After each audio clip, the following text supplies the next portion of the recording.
uh,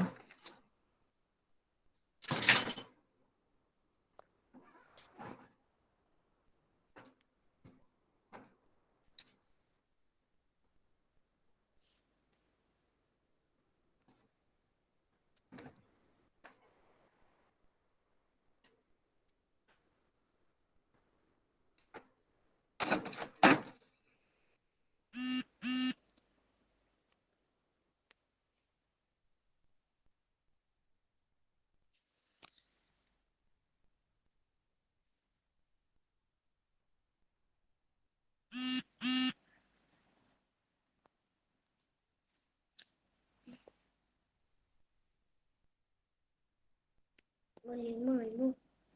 Bunyi 5. sana kira tu.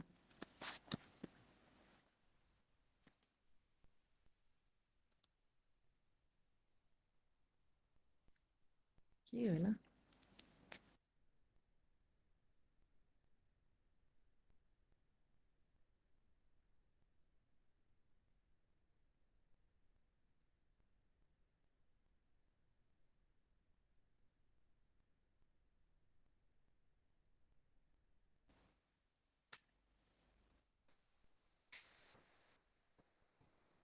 Assalamualaikum. Budak, kita Ya. boleh mula ke? Bolehlah nanti Ustazah dah bersedia ke? Okey, kita cuba dululah Huda. Cuba Ah, mulakan dulu. Okey, udah mulakan dulu ya. Okey, baik. Mm-mm. Bismillahirrahmanirrahim. Assalamualaikum warahmatullahi wabarakatuh. Semua selamat pagi ya. Hari ini perkongsian kita adalah bengkel menjawab pendidikan syariah Islamiah yang akan berjalan selama 2 jam. Jadi diharapkan program kita, bengkel kita pagi ini dimanfaatkan dengan sebaiknya ya. Baik, sebelum kita mulakan, kita buka dululah majlis dengan bacaan Ummul Kitab Al-Fatihah. Auzubillahiminasyaitanirrajim. Bismillahirrahmanirrahim. Alhamdulillahirabbil alamin.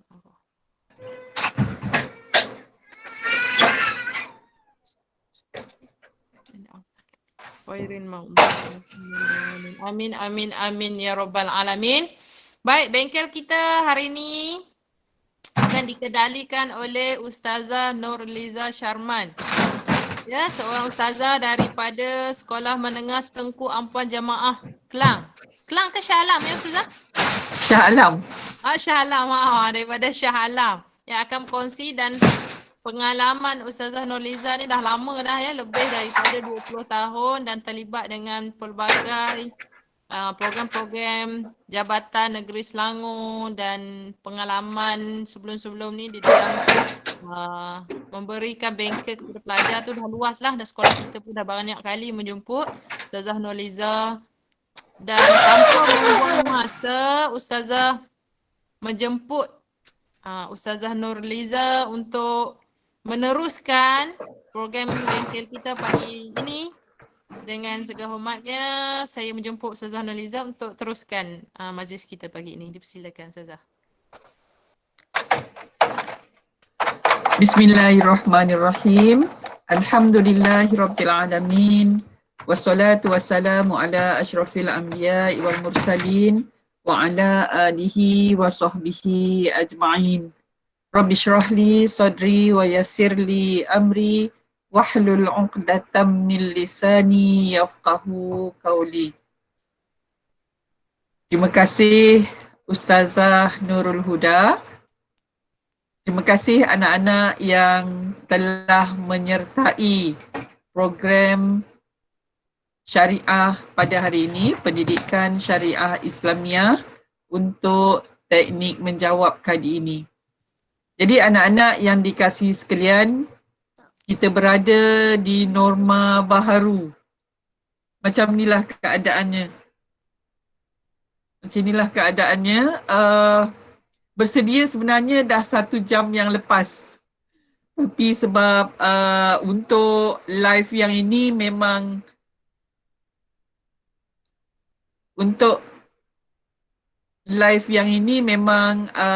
kali pertama.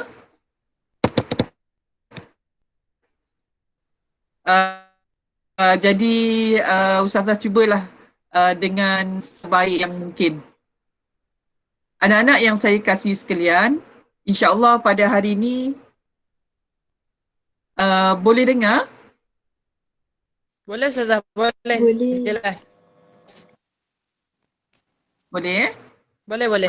Jadi Ustazah pun kena cakap perlahan-perlahan lah untuk memastikan anak-anak dapat apa yang Ustazah cakap hari ini. Syukur Alhamdulillah kita boleh bersua walaupun dalam maya sahaja. Jadi anak-anak pada hari ini insya-Allah kita akan kongsikan teknik menjawab pendidikan syariah Islamiah. Jadi bagaimana yang Ustazah sudah sebut tadi, kalau ada apa-apa nak tanya, boleh tanya je. Sebab pada Ustazah, kamu semua dah ada asas. Lagi-lagi Ustazah Huda adalah pemeriksa kertas. Pernah memeriksa kertas. Jadi sebenarnya pengalaman tu sangat berharga yang mungkin Ustazah Huda sebenarnya telah kongsi. Bukan mungkin lagi. Hari kongsi dengan kamu. Cuma Ustazah nak kukuhkan sahaja apa yang telah Ustazah Huda kongsikan pada kamu. Jadi anak-anak yang saya kasih sekalian, saya teruskan kepada teknik menjawab kita. Okey, sebelum tu, ada apa-apa nak tanya ataupun ada apa-apa respon daripada anak-anak? Apa yang kamu nak hari ni? Kalau selalunya Ustazah akan fokus pada apa yang kamu nak dulu. Boleh saya dapatkan respon daripada beberapa audien kita tentang apa yang kamu hajat hari ini. Silakan.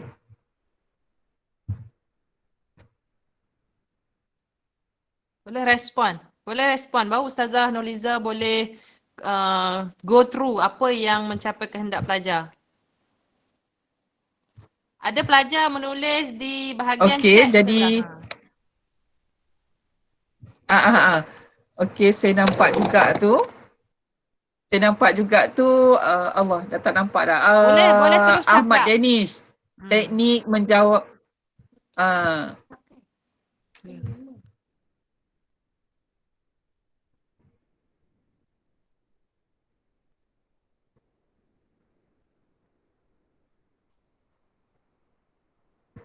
Okey, saya nak tahu adakah dalil tu sentiasa perlu diberi?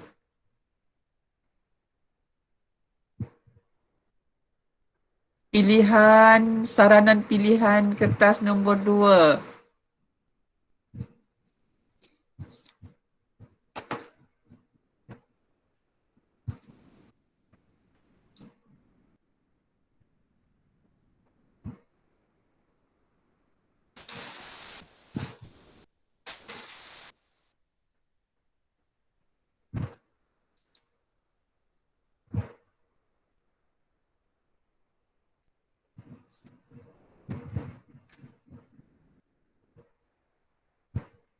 Okey, kalau kita tengok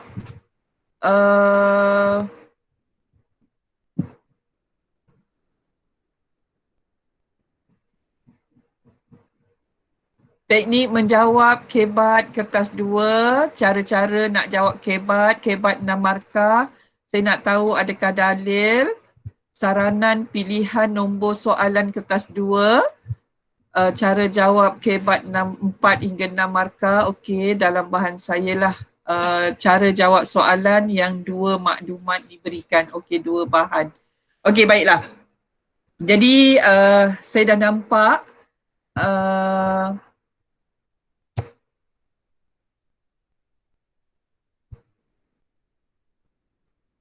okey, saya dah nampak apa yang gambaran lah apa yang kamu nak.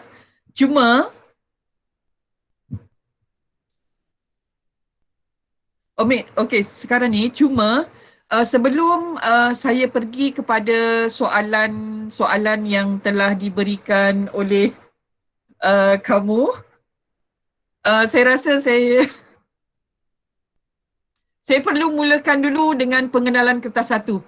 Sebab dalam pendidikan syariah Islamiah ni kita ada dua kertas. Kita ada dua kertas.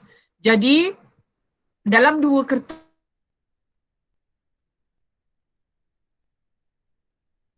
ni, kalau kamu bersungguh-sungguh dan bagus sangat dalam kertas dua sahaja pun belum memadai.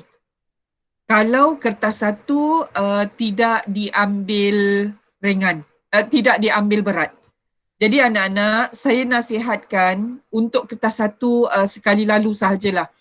Sebenarnya kertas satu ni, kalau ikutkan masa PKP ni, kertas satu sangat mudah untuk kamu jawab, sebab terutamanya bagi pelajar-pelajar yang dah ada buku soalan-soalan tahun-tahun lepas. Jadi dengan ada buku soalan tahun-tahun lepas, kamu boleh buat latihan sendiri. Dan untuk nak cemerlang dalam kertas satu, sekurang-kurangnya kamu telah menjawab 5 tahun soalan tahun-tahun SPM tahun-tahun lepas. Itu sekurang-kurangnya. Supaya bila kamu dapat soalan, kamu akan nampak soalan-soalan ini sebenarnya adalah soalan berulang. Soalan berulang dan kamu boleh menjawab dengan baik soalan yang telah diulang tersebut. Jadi anak-anak, bukan setakat kamu menjawab sekali untuk soalan tahun-tahun lepas ni. Mungkin kamu jawab sekali ada 10 salah. Jawab kali kedua ada 5 salah. Dan akhir sekali kamu cuma 1 ataupun 2 kesilapan sahaja.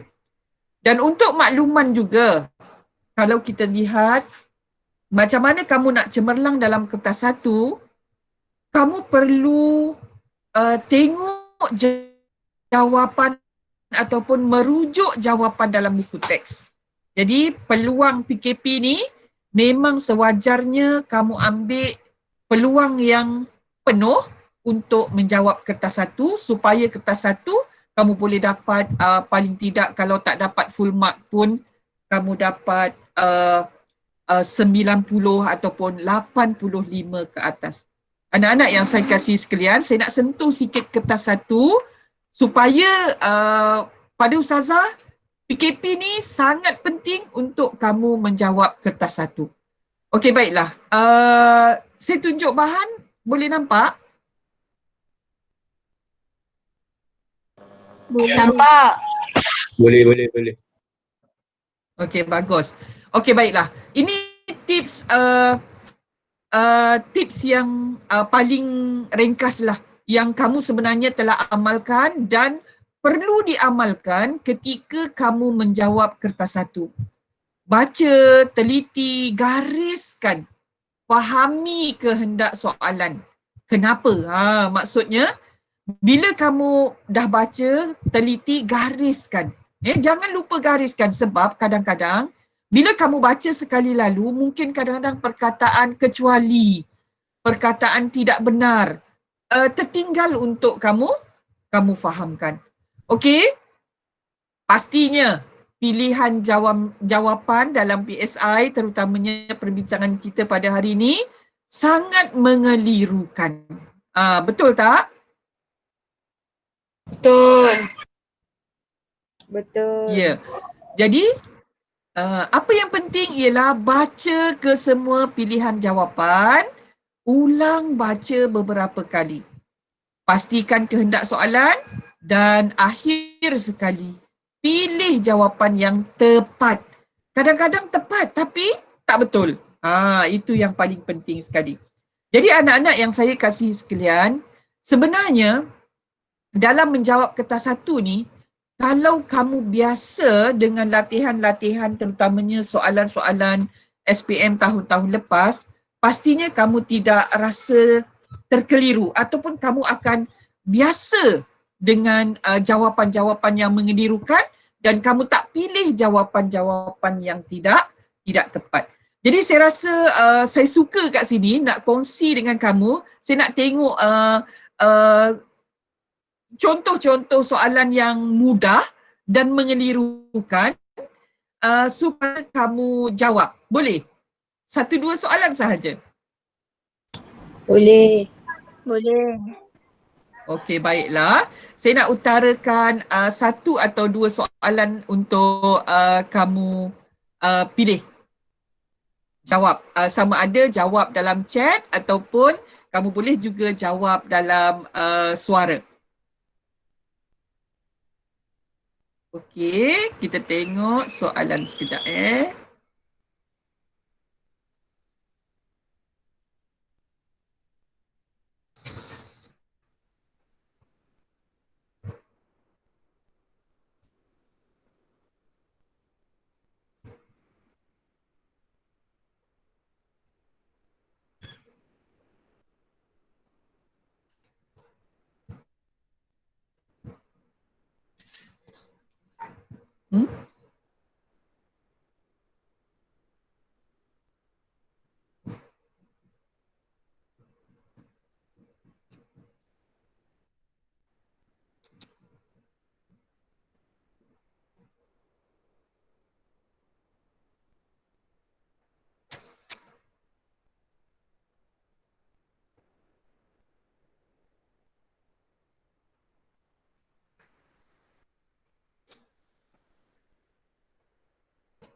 Okey, boleh nampak soalan?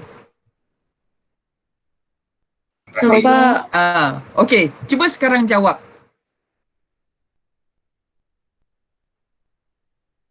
B. Orang fasik.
Okey, saya rasa dia tak boleh sebab kamu nampak jawapan semua kan?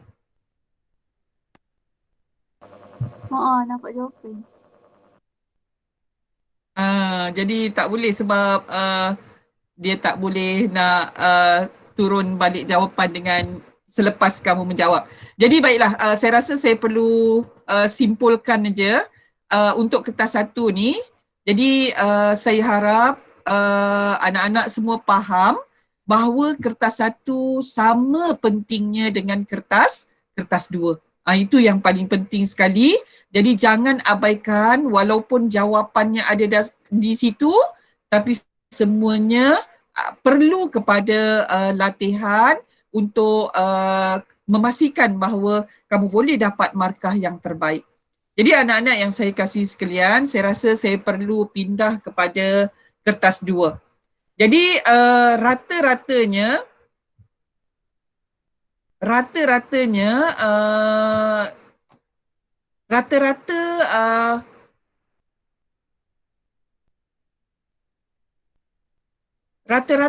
kamu berminat untuk soalan kebat. Jadi adakah kita nak terus kepada soalan kebat ataupun kertas dua dahulu soalan-soalan bentuk lain?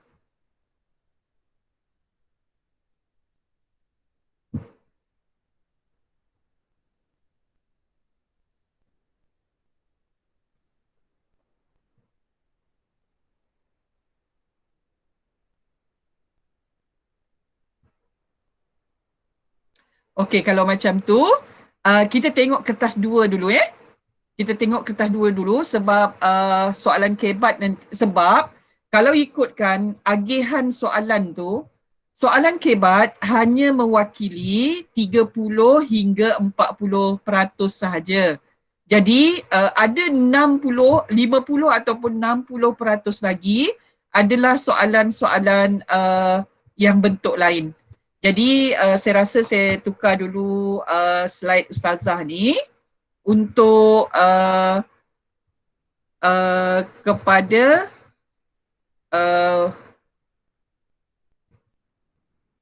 kertas dua dulu.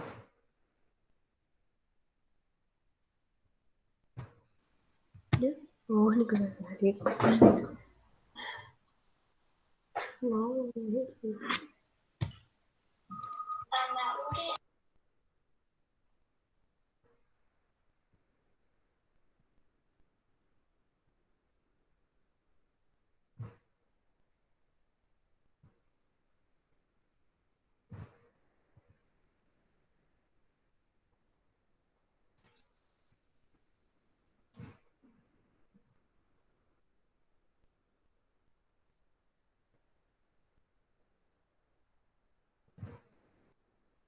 Nampaknya lambat juga komputer Ustazah ni.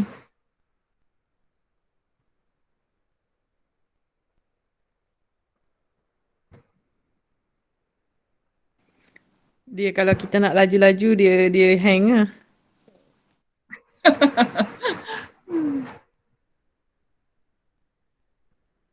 Cabaran betul Huda Inilah cabaran menggunakan IT. Teknikal ni. Padahal dah berlatih dah. 2 hari dah berlatih. Itulah. Unexpected.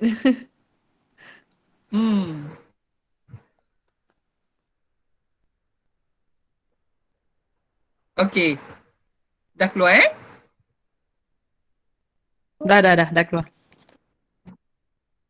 Okey. Baiklah. Sebenarnya Ustazah nak sentuh beberapa perkara sekali lalu je tentang bentuk-bentuk soalan kertas dua ni, terutamanya dalam bila kita menanda kan, bila kita menanda pelajar-pelajar banyak sangat kesilapan dalam perkara-perkara tersebut. Jadi saya akan fokus pada soalan-soalan tertentu sahaja. Contohnya kita pergi pada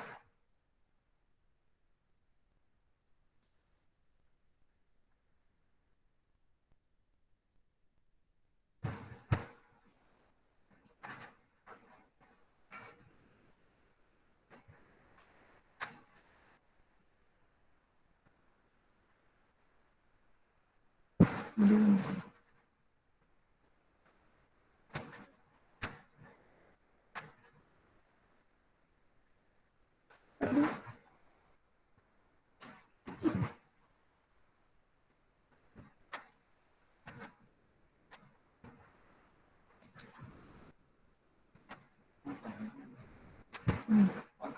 besar, pangkal besar. Ni jangan lupa tutup.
Okey, nampak tak? Nampak Ustazah, bahan tak nampak lagi. Bahan tak nampak lagi. Nampak Ustazah je. Present. Sekejap.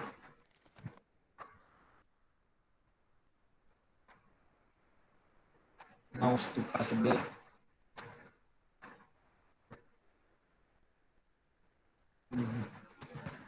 Mouse tukar sebelah. Sedikit. Okey, nampak? Di sebelah pelik.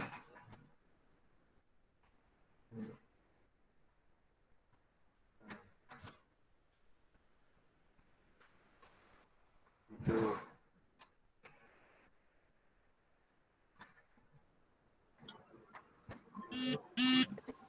Tidak takwakan. Sebelah.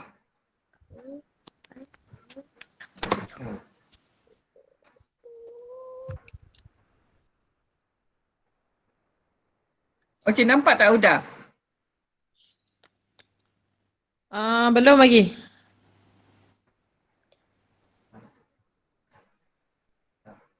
Okey, dia sedang baru nak keluar.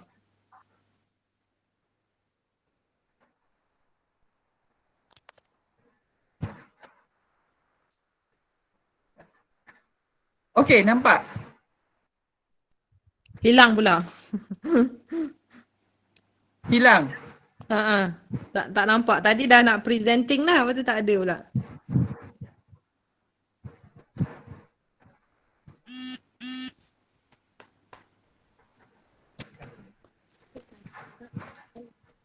Okey, dah naik dah. Nampak Ya. Okey, baiklah. Okey, kita pindah pada kertas 2, bentuk-bentuk lain selain daripada bentuk-bentuk kebat.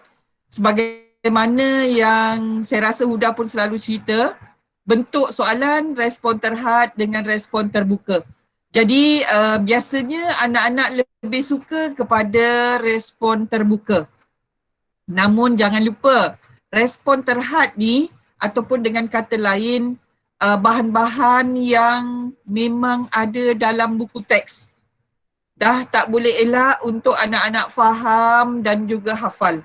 Terutamanya kalau kita tengok dalam respon terhad ialah bahagian bahagian, contohnya soalan-soalan maksud, sebab nuzul, istimbat hukum, syarat, rukun dan sebagainya.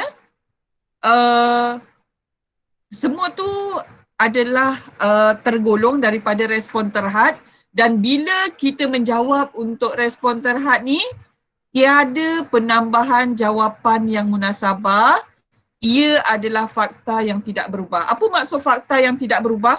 Bukan mesti perkataan-perkataan tu yang ada dalam buku teks sahaja. Namun maksudnya adalah benda yang sama. Macam juga sebab nuzul, istimbat hukum. Ayat kamu boleh bina sendiri, tetapi isinya adalah isi yang terdapat dalam buku teks. Jadi anak yang saya kasih sekalian, untuk tujuan respon terhad, mau tidak mau, kamu kena hafal. Kalau kita tengok soalan 2018 misalnya, untuk maksud ni ada 5 ataupun 6 maksud yang kamu kena jawab. Jadi kalau maksud ni ada 5, kalau tak silap 5 soalan maksud ni, satu soalan maksud ada 2 markah. Jadi bila 2 markah ada 5 soalan maksud, maknanya ada 10 markah di situ untuk respon terhad maksud sahaja. Belum masuk bab nuzul, belum masuk istimbat hukum. Jadi anak-anak yang saya kasih sekalian, jadi untuk respon terhad ni, pastikan anak-anak yang saya beri di sini ialah apakah maksud dosa misalnya. Dan bila menjawab takrif, pastikan takrifnya lengkap. Takrifnya lengkap. Supaya apa? Supaya kamu betul-betul boleh dapat 2 markah. Jadi apa yang penting dalam PSI sebenarnya, bila kamu takrifkan, orang faham apa yang kamu cakap, lepas tu dan benda tu betul. Contoh, kalau saya sebut maksud puasa. Apa maksud puasa? Puasa ialah, contohnya saya jawab macam ni. Puasa ialah menahan diri daripada lapar dan dahaga serta perkara-perkara yang membatalkan puasa daripada terbit matahari sehingga terbenam matahari. Jadi, kalau dekat situ, dia tak boleh dapat markah tu. Kenapa dia tak boleh dapat markah? Walaupun dah rasa panjang sangat. Contohnya, saya ulang sekali lagi. Puasa ialah menahan diri daripada lapar dan dahaga serta perkara-perkara yang membatalkan puasa daripada terbit matahari sehingga terbenam matahari. Cuba anak-anak perasan tak? Kenapa dia tak boleh dapat markah? Okey, sebab tak ada niat. Okey, saya sambunglah. Dengan niat pun tak dapat markah lagi. Kenapa? Dengan niat. Pada bulan Okey, puasa ialah okey, saya sambung. Puasa pada bulan Ramadan, sambung. Pun belum boleh dapat markah lagi. Syarat tertentu pun belum boleh dapat markah lagi. Okey, saya ulang sekali lagi. Kenapa mesti waktu kita membaca untuk takrif ni betul-betul kena kuasai ilmu? Kena kuasai ilmu sebab bila berlaku kesilapan, contoh saya sebut sekali lagi kenapa takrif ini tak boleh dapat markah. Puasa ialah menahan diri daripada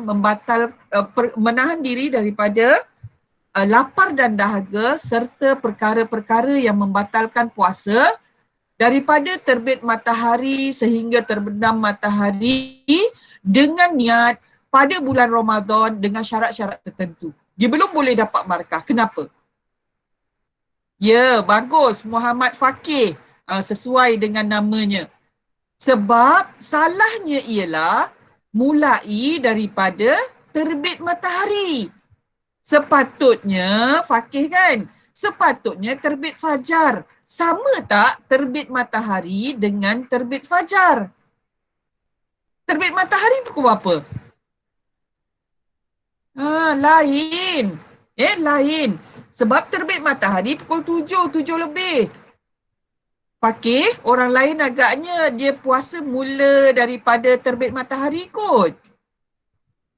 Jadi anak-anak, sebab itu kuasai ilmu.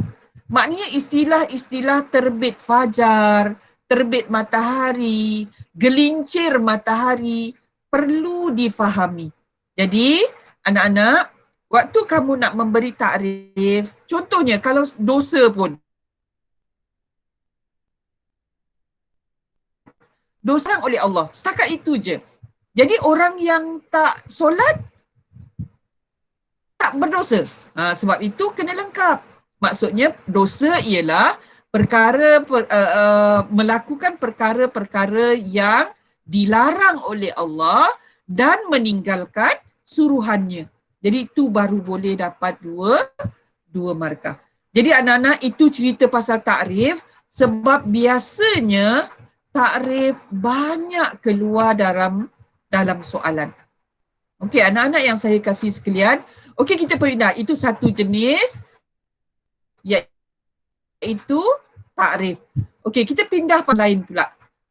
Misalnya jenis selain daripada takrif, kita pindah itu maksud dosa tadi. Okey. Okey, maksud. Kita pindah pada soalan.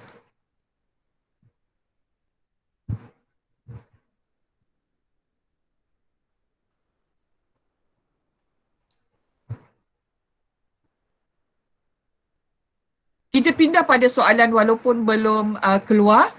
Okey.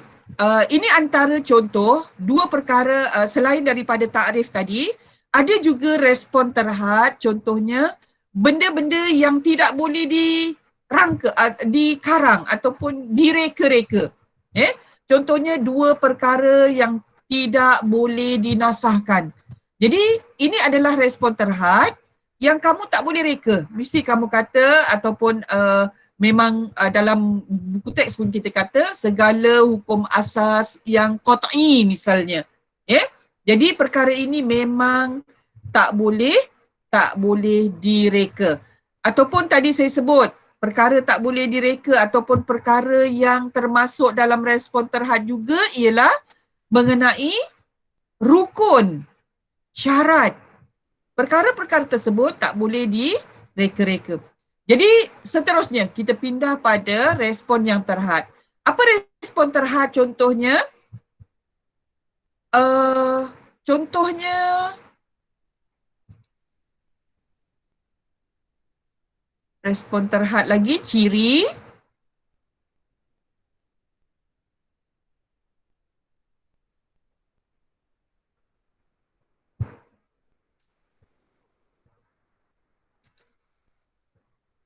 Okey, ciri juga merupakan respon terhad, maksudnya kita kena hafallah dan fahami tentang perkara-perkara yang memang dalam respon terhad. Anak-anak yang saya kasih sekalian, kita pindah pada respon buka. Apa contoh respon terbuka? Contohnya ialah soalan huraikan kepentingan misalnya. Huraikan hikmah misalnya. Perkara-perkara tersebut memang kamu suka untuk menjawab soalan-soalan tu, tetapi perlu juga diingat. Perlu juga diingat untuk soalan-soalan ini kamu perlu ada huraian. Kamu perlu ada huraian. Huraian ini pastikan huraian itu adalah menghurai isi jawapan dan merujuk kepada soalan. Okey. Saya nak bagi contoh. Saya nak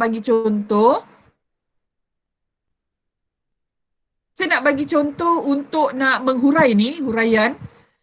Contohnya soalan, apakah hikmah puasa misalnya?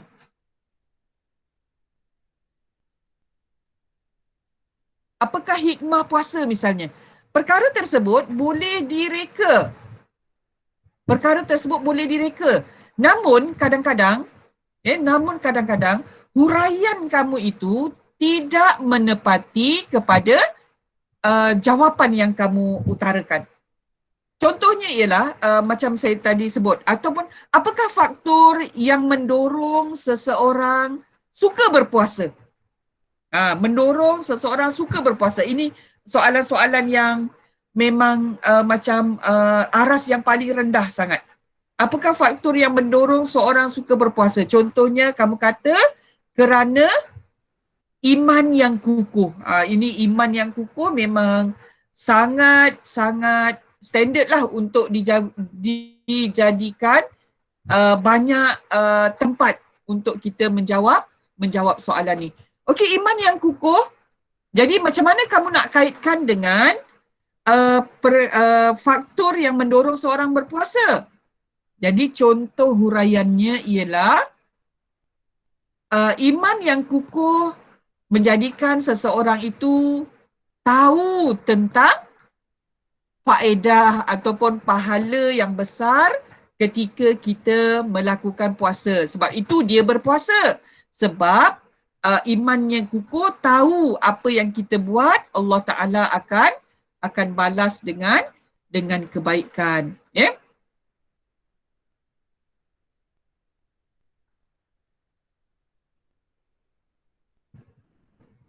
Okey, jadi setakat ni saya bagi contoh satu respon terhad, satu lagi ialah contoh respon terbuka.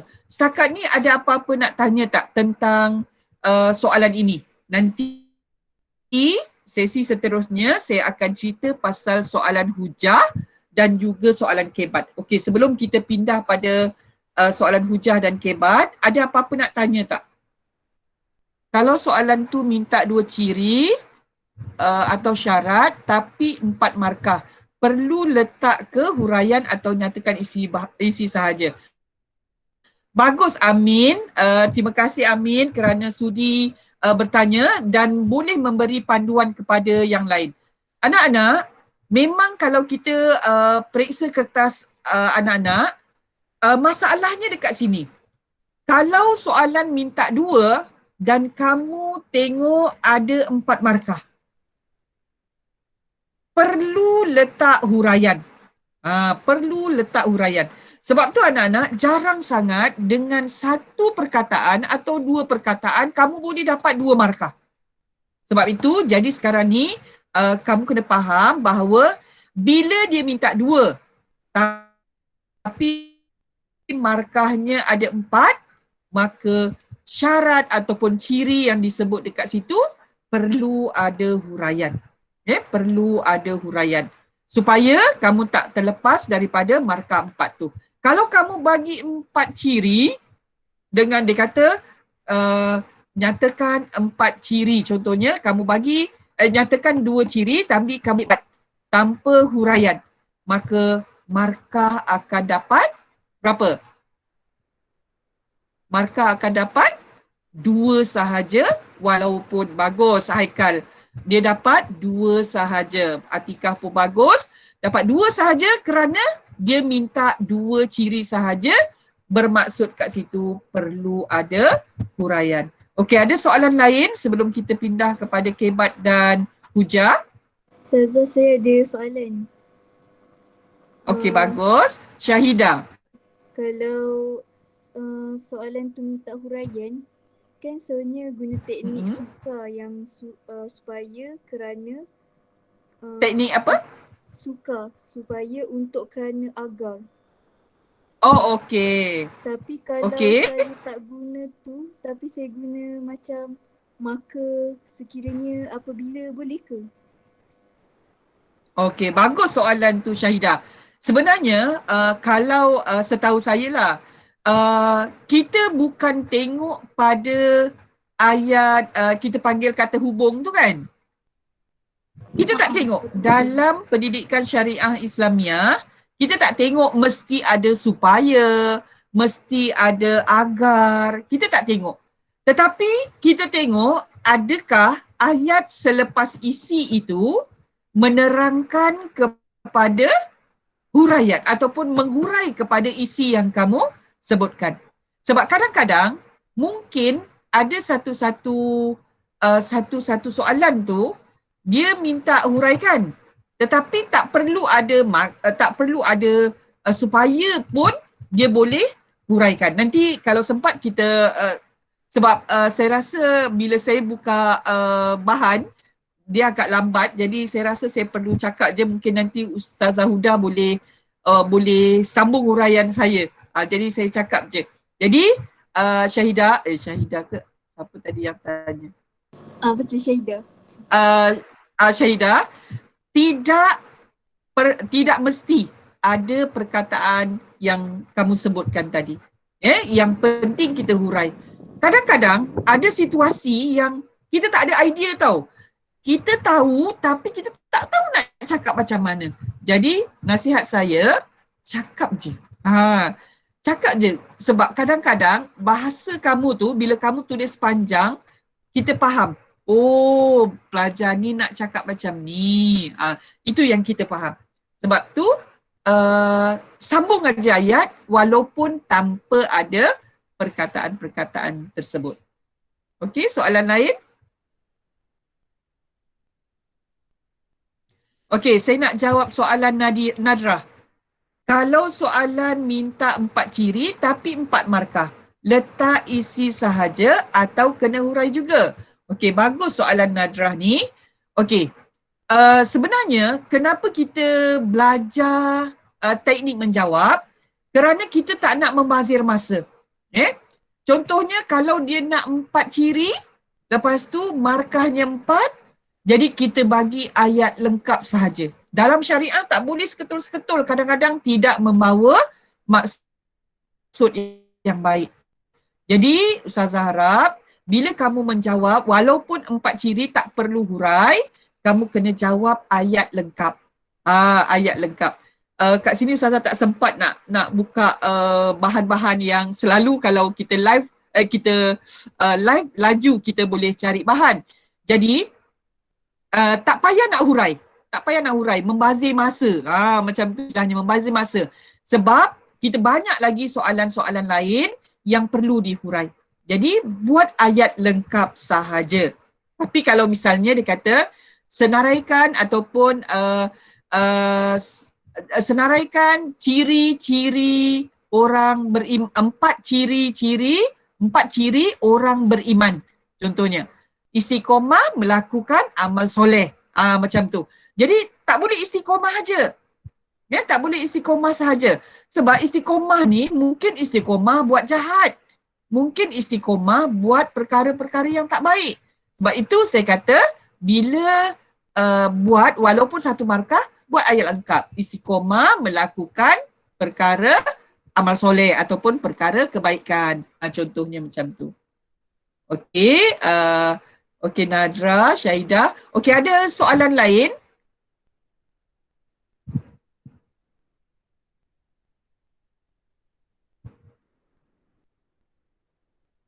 Okey, bagus.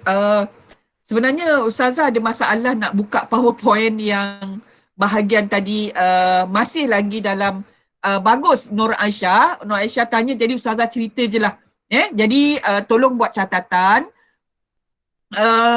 Nur Aisyah tanya kalau jawapan sebab nuzul kena bagi poin apa? Sebab dalam buku teks jawapan panjang. Betul. Betul. Sebenarnya buku teks kamu pelajar-pelajar tingkatan 5 adalah kita berdoa semoga husnul khotimah. Sebab kamulah penutup buku teks, penutup kepada buku teks yang ada. Jadi tingkatan 4 dia dah mula dengan buku yang baru. Okey, anak-anak yang saya kasih sekalian, kalau jawapan sebab nuzul, kalau kita tengok apa yang perlu ada dalam sebab nuzul, kalau boleh Ustazah buka. Okay.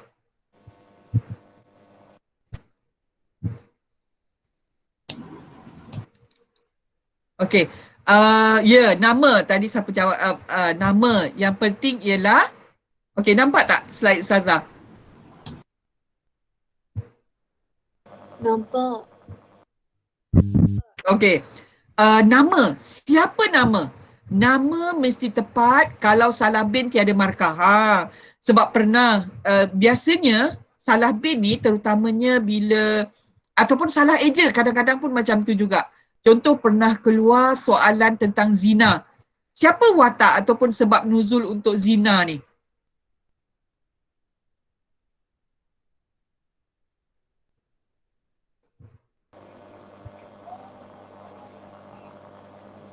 Maiz kan? Tapi pelajar-pelajar eja Muaz contohnya. Mim, Ain, Alif, Zai, Zal misalnya macam tu. Dia tak dapat markah. Sebab tu anak-anak, untuk sebab nuzul ni pastikan nama tu. Biasanya untuk sebab nuzul ni dia ada watak ataupun nama. Lepas tu apa perkara utama ataupun kalau dalam bahasa Melayu mungkin isi utama. Isi utama dia. Lepas tu apa yang berlaku? Contohnya kalau kita nak cerita tentang contoh sebab nuzul tahun ni, contohnya sebab nuzul, kalau nak kita tengok misalnya sebab nuzul ayat-ayat penting tahun ni. Kalau kita tengok sebab nuzul memelihara ukhuwah Islamiah misalnya. Sebab nuzul la yaskhar kaumun min kaumin asa misalnya kan kat situ. Apa sebab nuzulnya? Ayat ini diturunkan kepada siapa nama wataknya? Qais bin Syams. Syamash contohnya, Syams. Lepas tu, apa peristiwa yang berlaku? Beliau meminta laluan daripada seseorang, laluan dalam satu majlis ilmu untuk duduk, yang isi yang ketiga berhampiran dengan Rasulullah. Maksudnya ada watak dan ada isi utama. Wataknya ialah Qais. Lepas tu isi utamanya ialah dalam satu majlis dia nak dapatkan satu tempat duduk. Lepas tu lalu disergah ataupun disapa oleh kawannya, awak ni siapa? Contohnya macam tu. Sebab tu untuk sebab nuzul ni sebenarnya dia memang cerita sahaja. Cerita yang kita boleh cerita bila-bila masa je dengan kawan. Okey. Jadi kalau jawapan sebab nuzul, okey, yang itu Ustazah dah tunjuk, lepas tu cerita seterusnya. Dan biasanya penutup ialah, dia bukan penutup tu, maka turunlah ayat ini. Kalaupun maka turunlah ayat ini, yang melarang supaya ataupun ayat tersebut melarang daripada menghina orang lain, contohnya macam itu. Jadi biasanya penutup adalah aduan kepada Nabi ataupun jawapan Nabi. Okey? Jadi itu.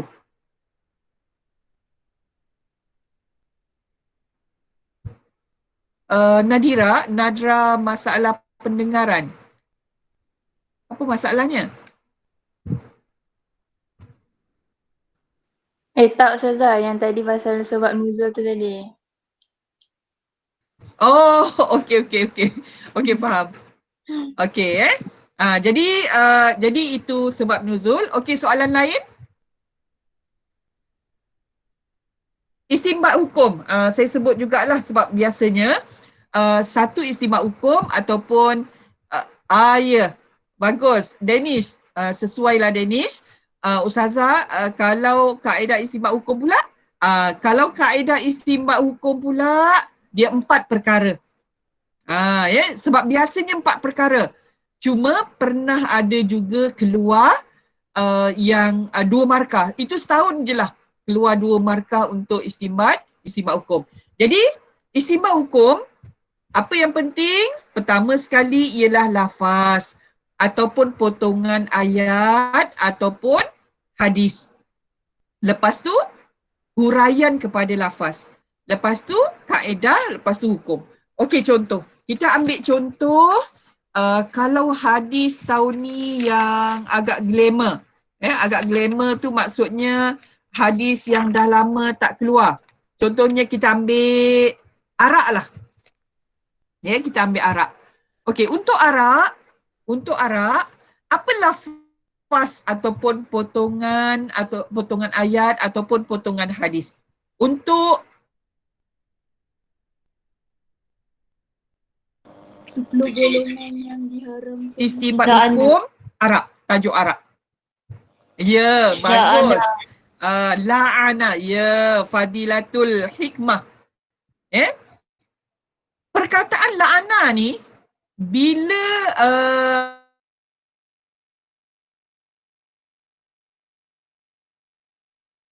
ada ataupun ada ayat ataupun ada hadis yang ada perkataan la'ana, sebenarnya 3 markah percuma je. Pertama memang sama je. La'ana dah dapat 1 markah. Lafaz ataupun potongan ayat, potongan hadis ialah lafaz la'ana.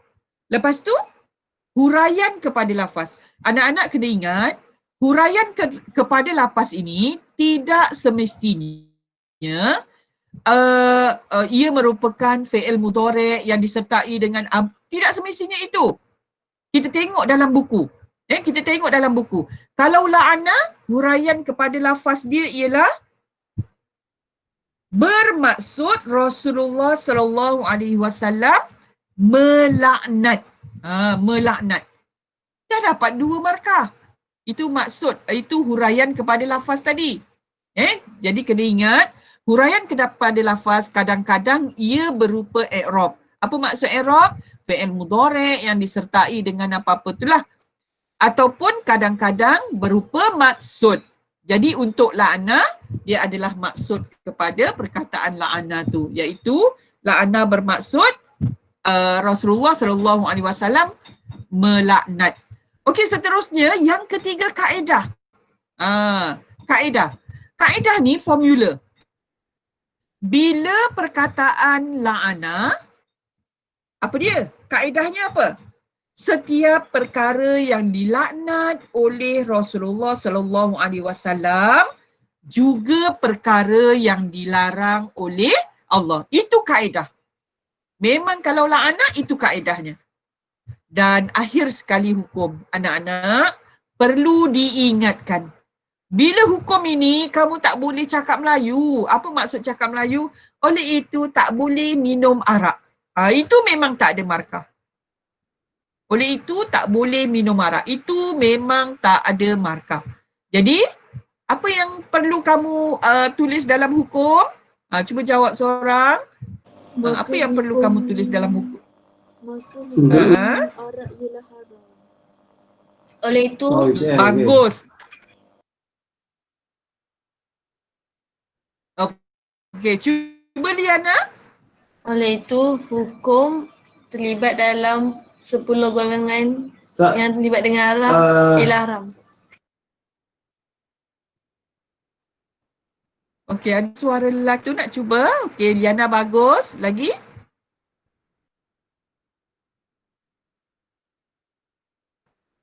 Okey. Kalau boleh, kita menjawab soalan.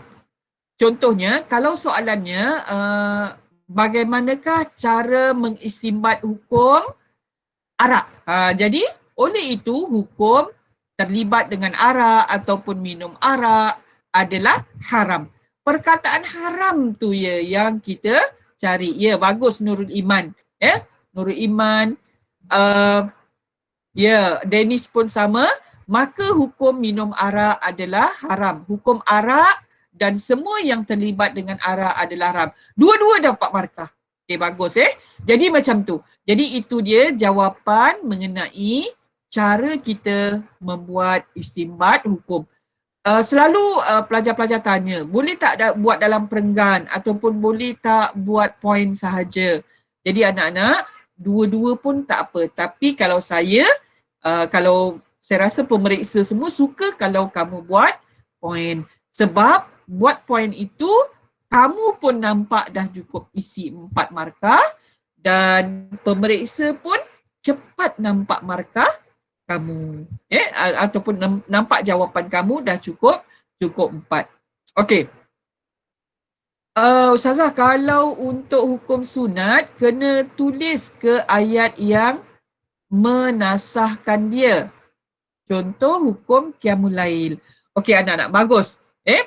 Qiyamul Lail ni baru keluar, maksudnya belum lama keluar, sebab tu macam dia kurang sikit ni. Tapi tak apa, untuk pengetahuan, anak-anak, jawab lebih tak ada masalah. Jawab lebih tak ada masalah. Maksudnya, hukumnya wajib kepada Nabi Muhammad tetapi telah dinasahkan, contohnya, menjadi sunat kepada orang awam.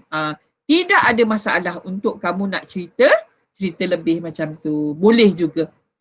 Okey. Jadi anak-anak yang saya kasih sekalian, jadi saya rasa itu sahaja saya buka soalan untuk kamu. Lepas tu kita nak pindah kepada soalan kebat. Okey. Jadi kalau nanti ada apa-apa nak tanya pun, kamu masih lagi boleh tanya, tak ada masalah. Okey, baiklah.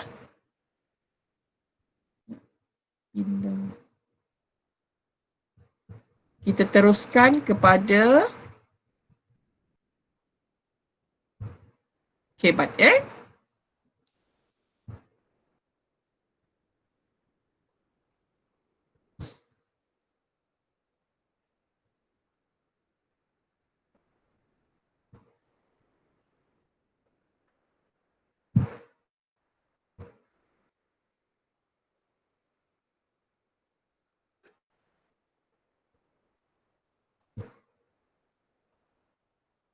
Sementara tu kalau kamu nak berbincang-bincang dulu pun boleh. Okey, nampak tak bahan saya?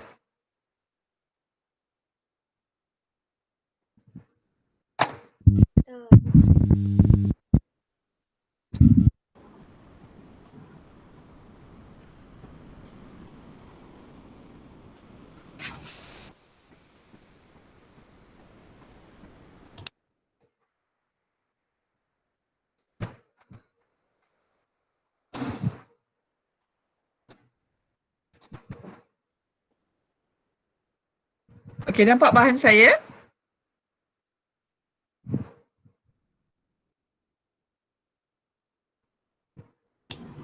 Nampak, Ustazah. Okey, bagus. Okey, baiklah. Cara menjawab kebat saya,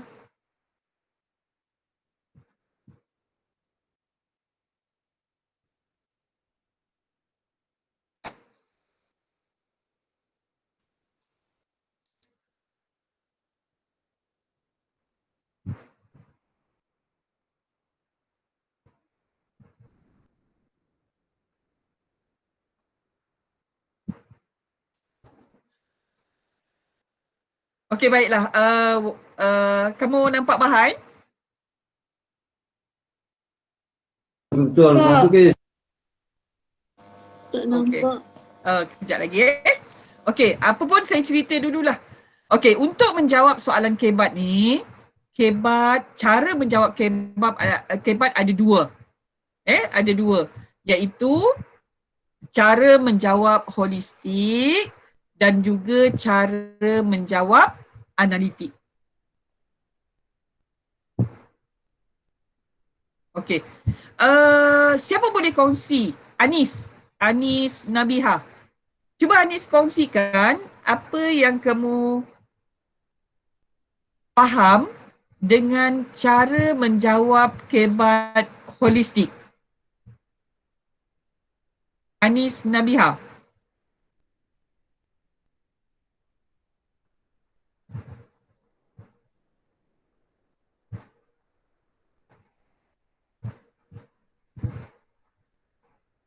Anis Nabiha?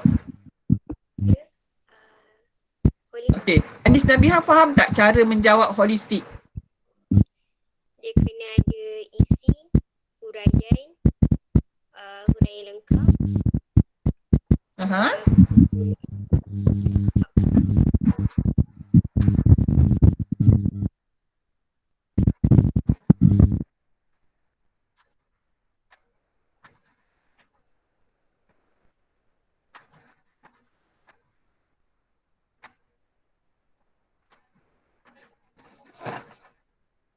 Ada isi, lagi ada huraian lengkap dengan kesimpulan.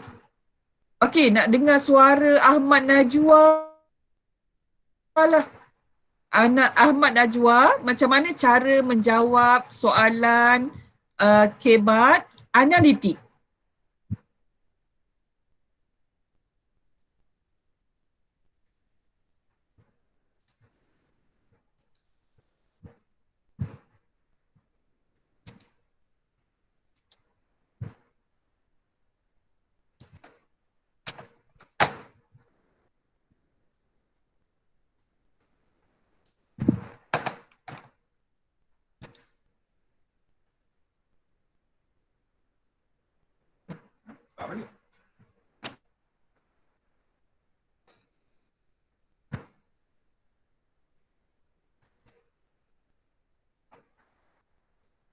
Ataupun Nurul Iman?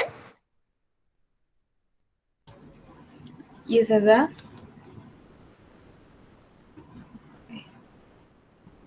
Cuba jawab bagaimana cara nak menjawab soalan kebat analitik?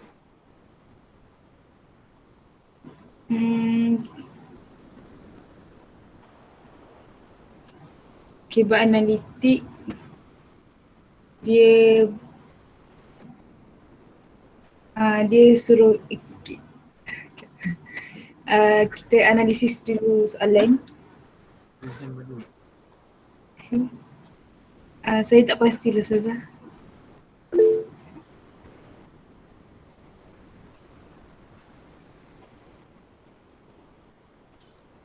Dia ada isi dan Okey, bagus mencuba. Okey, baiklah. Apa dia? ada isi dengan huraian. Okey, bagus. Okey, jadi Ustazah nak cerita mana kamu nak kenal. Macam mana kamu nak kenal kebat analitik dan juga kebat holistik.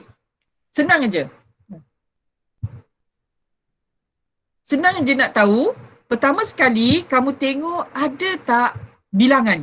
Contohnya, terangkan 2 langkah. Contohnya. Yang itu analitik. Berpandukan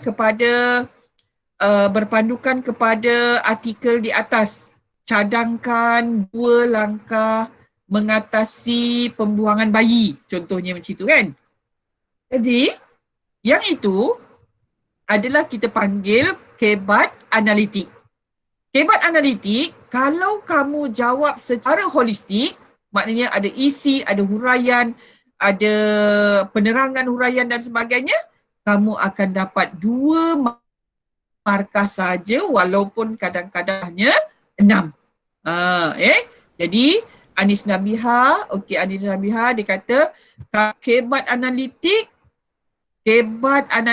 dia tidak ada, kebat analitik ada bilangan. Ya, bagus Anis. Kebat analitik ada bilangan, iaitu ada isi dan juga huraian. Manakala kebat holistik, dia tidak dalam soalan tidak langsung dinyatakan bilangan. Tak ada langsung nyatakan bilangan. Nak 2 ke, nak 3 ke, ataupun dia kata cara-cara ke, tak ada. Tak ada nampak menunjukkan bilangan. Jadi, anak-anak mesti faham cara menjawab holistik dan juga analitik. Macam yang Ustazah Huda dah ajar sebenarnya. Hari ini cuma kita nak kukuhkan sahaja. Okey, anak-anak yang saya kasih sekalian, bila dah faham kebat analitik dan holistik, mari kita tengok cara menjawab kebat holistik 6 markah. Macam yang kamu tanya tadilah. Okey.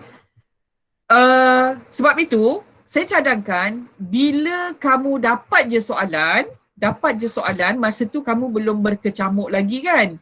Jadi, kamu tulislah dekat mana-mana dalam kertas soalan kamu. Kamu tulis isi, huraian lengkap, penerangan huraian lengkap, kesimpulan ringkas, kesimpulan lengkap. Kita belajar dulu yang 6 markah, nanti yang 4 markah kita tinggal tolak sahaja. Okey? Jadi, macam mana kebat isi 6 markah? Iaitu ada isi, ada huraian ringkas. isi 1 markah, huraian ringkas 1 markah, huraian lengkap. Apa maksud huraian lengkap? Huraian lengkap ialah dalil, contoh, mafhum hayat dan juga pendapat ulama. Itu yang disenaraikan. Ada yang tanya, boleh tak Ustazah bagi peribahasa? Sebenarnya peribahasa ni dia bukan tak boleh, tetapi penguat kepada ayat tidak ada masalah. Maksudnya kamu nak kuatkan pendapat ulama tu dengan peribahasa, tak ada masalah. Okey. Seterusnya penerangan huraian lengkap. Apa maksud penerangan huraian lengkap? Sekiranya kamu bagi dalil, kamu kena huraikan dalil ataupun perkara-perkara yang berkaitan dengan apa yang kamu sebutkan. Penerangan huraian lengkap. Okey. Seterusnya ialah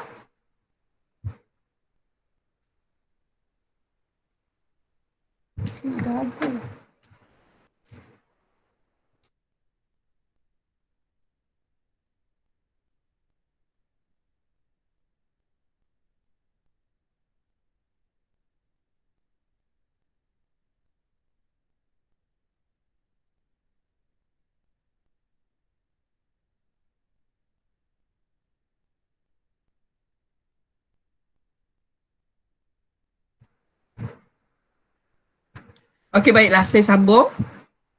Okey. Penerangan huraian lengkap ialah bila kita dah sebut huraian tu, kita tambah lagi. Nanti kita tengok pada contoh. Lepas tu kesimpulan ringkas dan kesimpulan lengkap. Apa maksud kesimpulan? Kesimpulan ialah idea baru.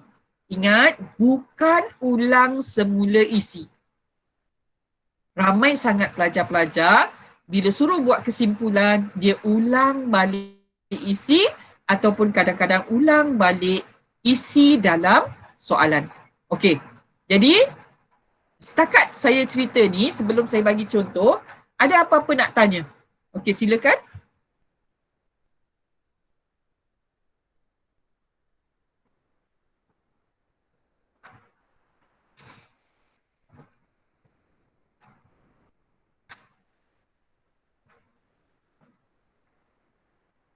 Ahmad Najwa.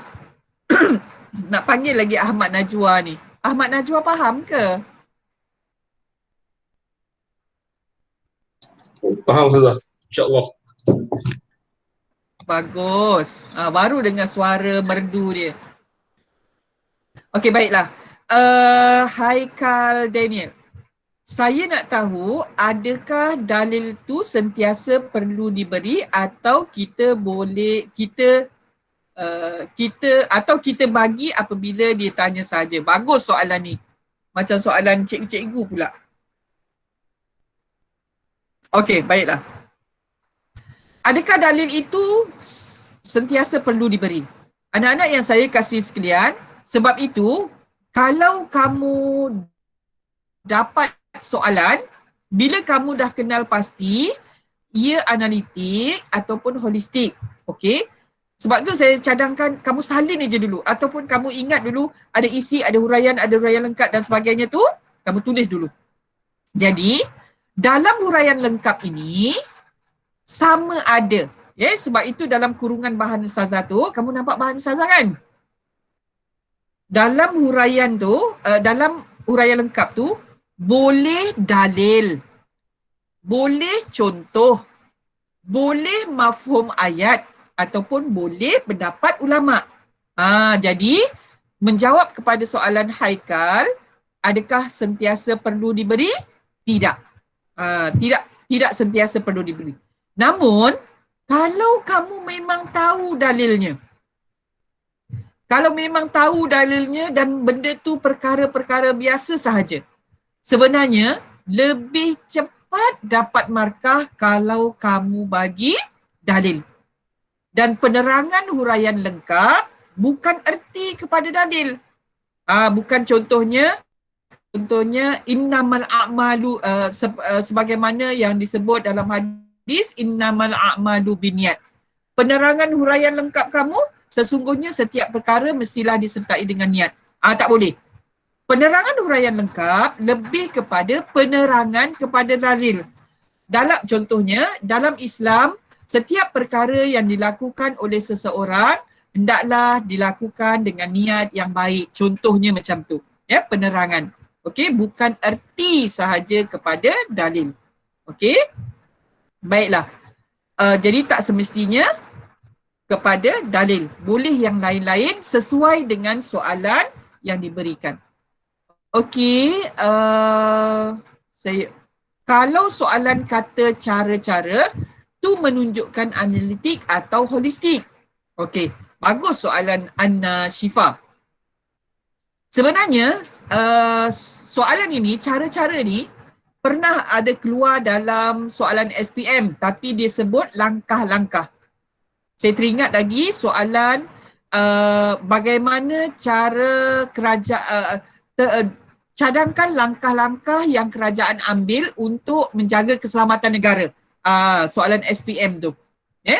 Jadi pada ketika itu, pada tahun saya rasa dalam 2017 ataupun 2016 soalan tu, maka dua-dua cara diterima. Holistik diterima, analitik pun diterima sebab cara-cara tu adalah menunjukkan kepada banyak ataupun lebih daripada satu. Okey. Kalau huraian lengkap tak letak kesan, boleh ke Ustazah? Okey, bagus. Fakih.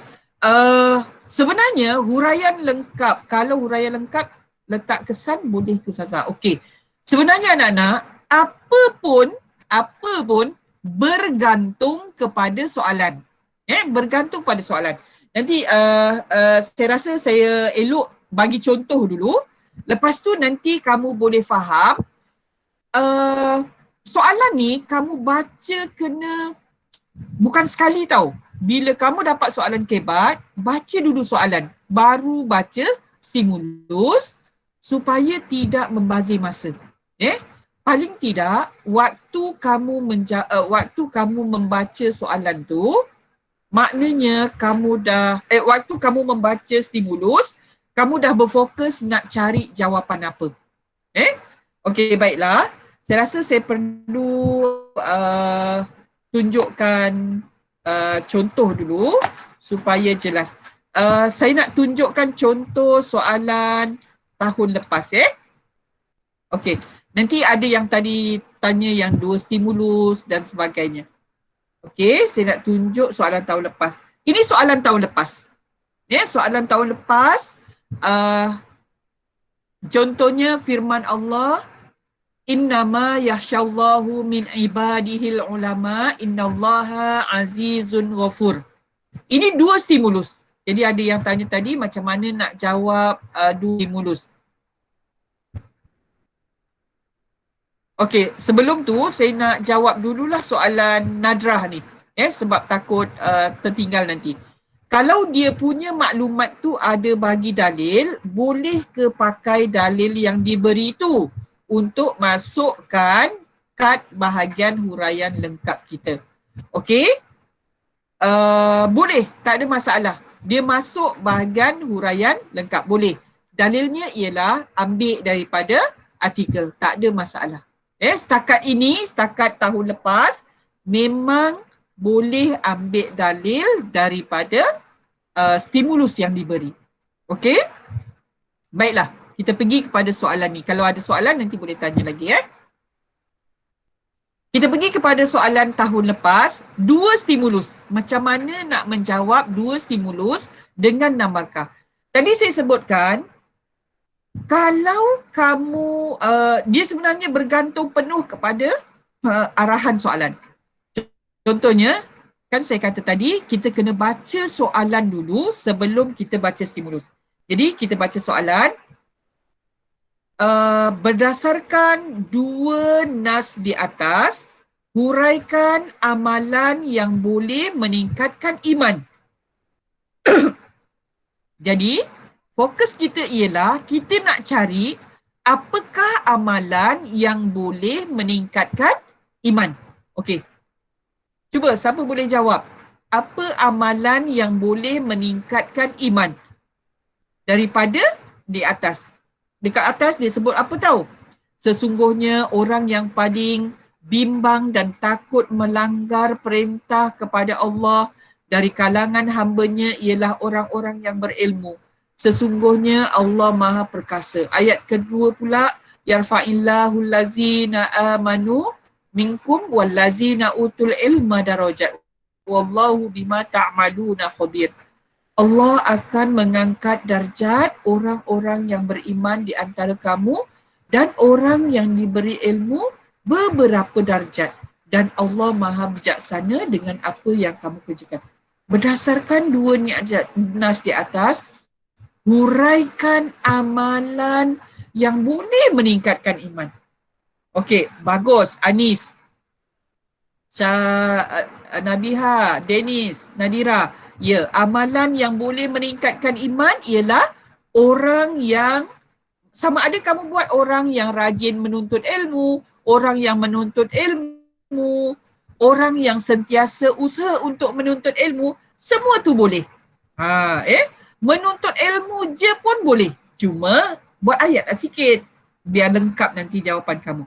Kamu sebut amalan yang boleh meningkatkan iman ialah orang yang sentiasa menuntut ilmu.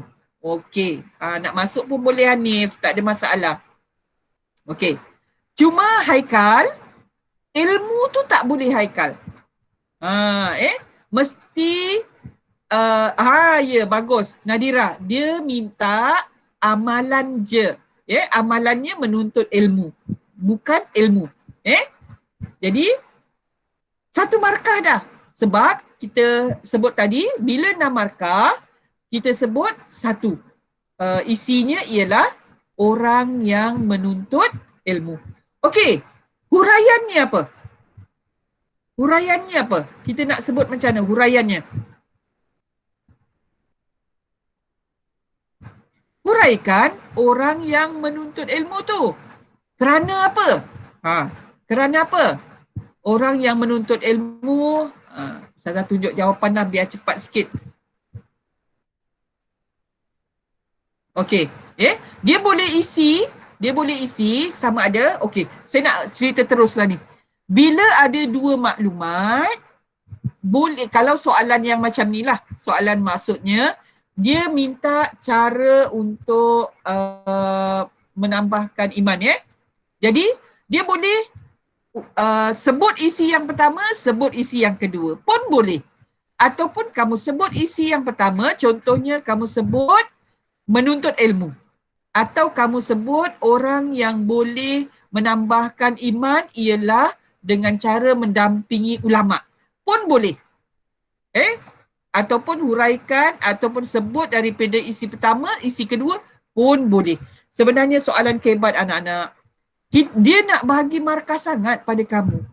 Yang penting, bila kamu jawab tu, merujuk betul-betul kepada soalan dan juga stimulus yang diberi. Itu penting. Jadi, sekarang ni kalau kamu tengok, yang pertama mendampingi ulama, yang kedua menuntut ilmu. Mana-mana pun boleh. Jadi, huraian ringkasnya. Apa contoh huraian ringkasnya? Huraian kalau dekat sini lah, sebab kita dah ada dua markah dekat atas tu. Jadi, kita tengok contoh jawapan. Okey, contohnya ialah menuntut ilmu. Kerana, ni huraian ringkasnya. Kerana menuntut ilmu dapat mengangkat darjat seseorang hamba. Lepas tu kat sini dia bagi contoh.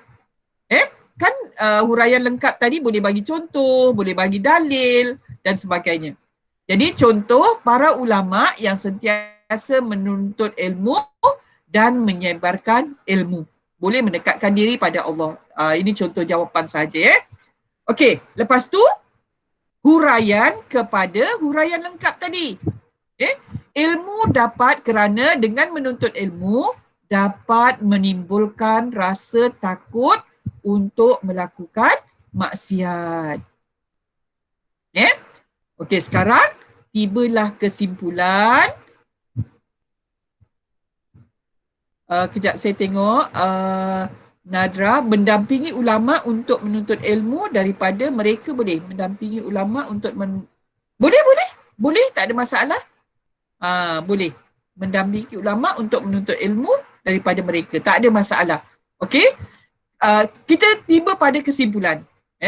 Kesimpulan, oleh itu, menuntut ilmu adalah amalan yang baik. Lepas tu, yang boleh meningkatkan ketakwaan kepada Allah dan dapat mengelakkan diri daripada melakukan sebarang maksiat. Ataupun anak-anak, saya nak kat sini, untuk kamu menjawab soalan kebat ni, pastikan kamu tidak mengulang isi, terutamanya pada tidak mengulang isi pada kesimpulan. Contohnya, sengaja saya bagi kat sini, tengok. Macam mana kamu boleh olah ayat supaya tidak mengulang isi? Contohnya, oleh itu menuntut ilmu adalah amalan baik. Kalau tadi menuntut ilmu dapat mengangkat darjat. Jadi, oleh itu menuntut ilmu adalah amalan baik yang boleh meningkatkan ketakwaan. Kalau tadi dekat atas ada sebut meningkatkan iman dan sebagainya, meningkatkan ketakwaan kepada Allah dan dapat mengelakkan dari diri seseorang dari melakukan maksiat. Ini melakukan maksiat ni walaupun ulang, tapi sebab dia dah dapat markah dekat sini ni. Menuntut ilmu adalah amalan baik dan boleh meningkatkan ketakwaan kepada Allah Subhanahu Wa Taala.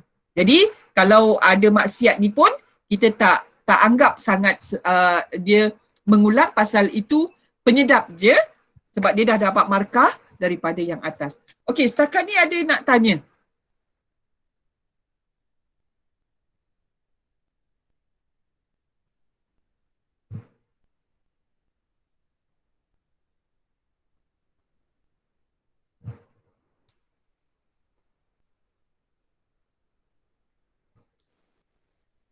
Anis faham, Anis? Faham Ustazah. Bagus. Okey, baiklah. Tadi saya sebutkan kebat memang ada 4 dan juga ada 6 markah. Jadi kalau 4 markah, maka kamu tolak aja dekat mana? Tolak dekat huraian penerangan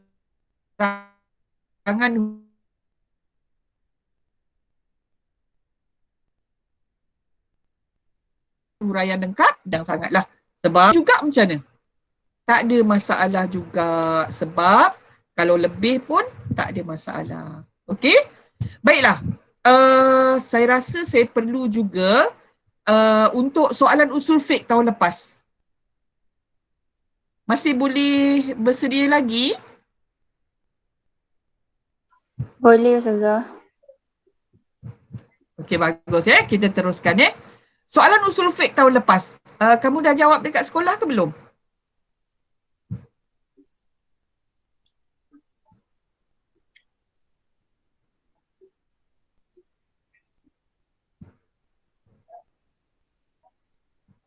Soalan usul fiqh dah jawab ataupun nak soalan lain? Okey, kalau usul fiqh dah jawab, kita cari soalan lain, nak soalan yang lain. Okey, satu lagi saya nak sebut dengan kamu. Sebenarnya dalam kebat ini terutamanya dalam pendidikan syariah Islamia, sebenarnya pembinaan soalan adalah berdasarkan kepada nisbah 5-3-2. Apa dia 5? 5 adalah aras rendah, 3 adalah aras sederhana dan 2 adalah aras tinggi. Jadi kalau kita lihat sekali lalu, sebenarnya soalan aras rendah ni adalah banyak ataupun mewakili 50%. Mewakili 50%. Jadi anak-anak, bila kamu jawab soalan, sebenarnya banyak soalan yang mudah-mudah. Dalam kebat pun macam tu. Dalam kebat memang ada 20% ataupun kita sebut 20% daripada 40% tu adalah soalan aras tinggi. Memang tidak dinafikan. Hanya orang-orang yang betul-betul menguasai ilmu dan faham betul-betul tentang isi kandungan pelajaran dan soalan yang diberikan, dia hanya boleh dapat jawab. Tidak dinafikan ada soalan susah. Cuma bila kamu tengok soalan kebat, pastikan jawab dulu soalan yang mudah ataupun soalan objektif pun. Dalam soalan objektif pun macam tu. Ada lebih kurang 50% adalah soalan aras rendah. Jadi bila aras rendah, maka kamu boleh jawab terlebih dahulu. Jangan membazir masa dalam soalan yang susah sehingga kamu tak boleh ataupun tak sempat untuk jawab soalan yang mudah. Okey, baiklah. Ustazah, kalau soalan tanya Nasah Mansuh, soalannya tanya apa? Kalau dapat jelas lagi soalan lagi bagus. Kalau setakat tanya takrif, tak ada masalah kan? Ataupun Ustazah teruskan dulu dengan soalan yang contoh soalan mudah. Contoh soalan mudah, kalau tahun lepas, contoh yang paling mudah sekali, seolah-olahnya kalau apa pun kamu jawab, kamu akan dapat markah. Cuma kena betul lah caranya. Betul caranya macam mana? Betul caranya ikut yang ada isi, ada huraian lengkap dan sebagainya. Contoh soalan rayuan tabung rumah anak yatim. Yang ini adalah soalan aras rendah dan apa-apa sumbangan sahaja yang kamu bagi yang sesuai maka diterima. Cuma anak-anak, bila kamu menghurai soalan kebat ni, kena betul cara. Kena betul cara, ada isi, ada huraian. Biasakan jumpa soalan, kategorikan. Ini isi, ini huraian lengkap. Huraian lengkap ni aku nak pilih dalil. Bubuhlah dalil. Lepas tu huraikan apa yang kamu telah sebut dalam huraian lengkap tu dan seterusnya. Okey? Baiklah. Jadi rayuan tabung anak yatim ni, apa contohnya? Apa yang kita boleh, tak nak baca, saya harap kamu boleh bacalah sekali lalu ataupun kamu memang dah pernah menjawab. Jadi apa contoh jawapan? Apa isi dia? Isi yang kita nak hurai. Cuba jawab seorang.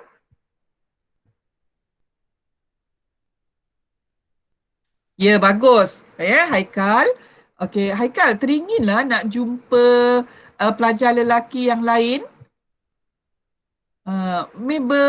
Bersuara sikit ke Haikal seorang dalam dekat sekolah situ? Okey, Haikal. Mawardi. Okey.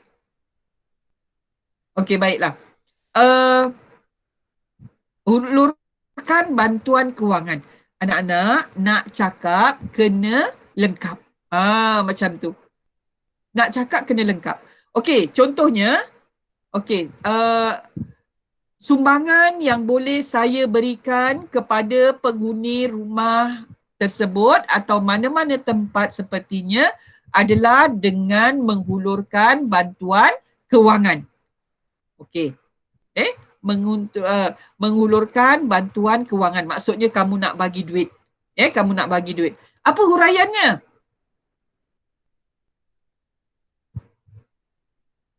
Memang kena sumbangan perabot harta ke? Ilmu boleh? Okey. Sebab tu anak-anak, nakib, tadi Ustazah sebut, sebenarnya ini soalan aras rendah. Bila soalan aras rendah ni, apa-apa sahaja idea. Tu yang saya nasihatkan kepada pelajar-pelajar. Bila ada soalan aras rendah ni, jawab betul-betul. Supaya kamu maksudnya kamu boleh dapat markah penuh. Kamu dapat markah penuh. Sebab tu dekat sini, memang kena sumbangan perabot, harta ke, ilmu boleh? Boleh. Tak ada masalah. Mungkin itu sumbangan yang kamu boleh berikan Sebab apa tahu? Sebab huraikan sumbangan yang anda boleh berikan. Anda tu siapa? Anda tu maksudnya pelajar. Jadi mungkin pelajar tak terfikir nak sumbang kewangan. Mungkin dia fikir nak ajar dia belajar lah. Nak sama-sama dia belajar lah. Pun boleh. Tak ada masalah. Cuma, jadi bila kamu dah dapat isi, hurailah dengan baik. Hurai dengan baik supaya kamu boleh dapat markah 6. Okey, apa contoh jawapannya? Okey, contohnya yang saya buat dekat sini. Contohnya ialah membantu mereka dengan berkongsi buku-buku rujukan. Sebab kita nampak kan dia memang tak punya kemudahan yang banyak. Dia tak punya kemudahan yang banyak. Jadi kita berkongsi buku-buku rujukan. Lepas tu ingat, isi yang kedua apa? Huraikan. Agar, ini tak mesti ada perkataan agar macam tadi kita sebut sebagai kabus, kerana, agar dan tak semestinya.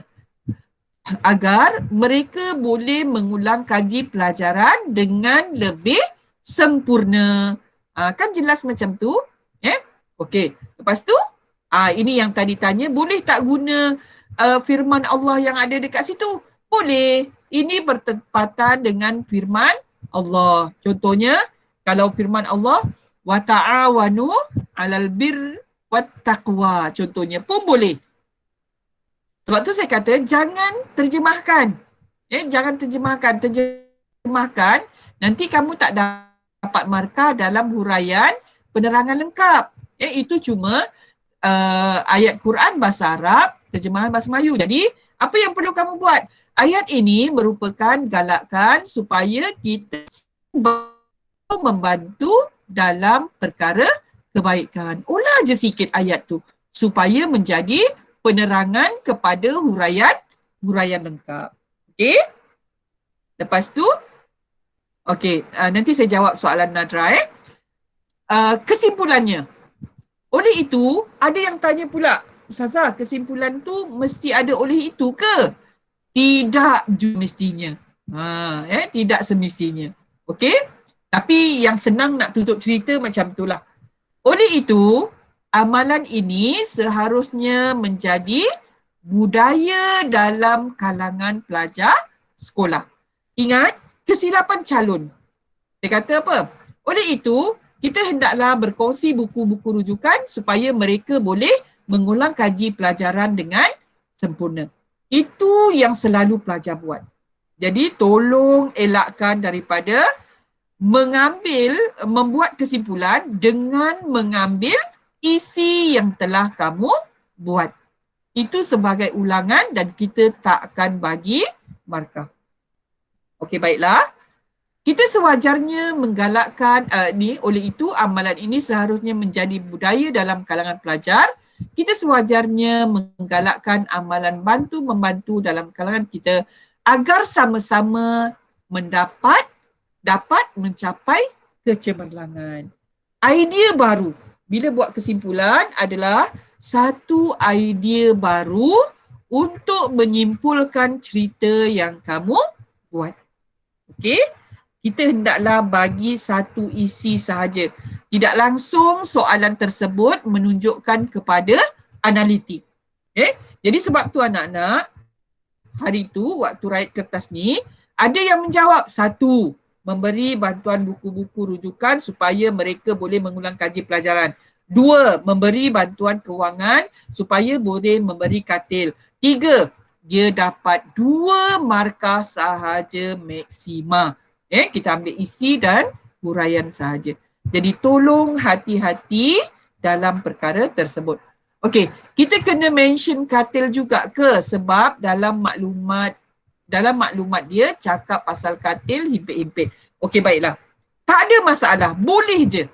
Boleh je. Kalau nak sebut katil, contohnya kamu mengutip derma untuk membeli katil-katil pun boleh juga. Apa yang kamu faham daripada stimulus yang diberikan. Sebab tu anak-anak, apa yang penting bila kamu dapat soalan hebat ni, tolong baca soalan dengan betul. Jangan sekali. Paling kurang 2 kali. Kalau 2 kali dah faham, conteng sikit, garis sikit apa yang dia nak supaya kamu tidak terkeliru memberi jawapan. Dan saya ingatkan, stimulus jangan sampai ditinggalkan. Sebab stimulus sangat penting, tujuannya ialah membantu anak-anak untuk menjawab soalan. Setakat ni ada apa-apa nak tanya?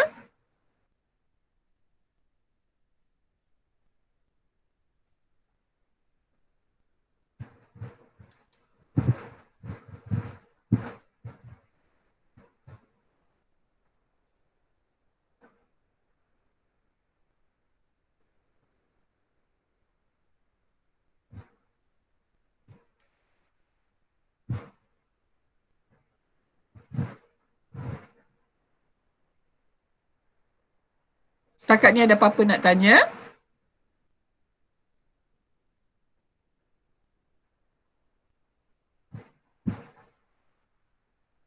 Baiklah.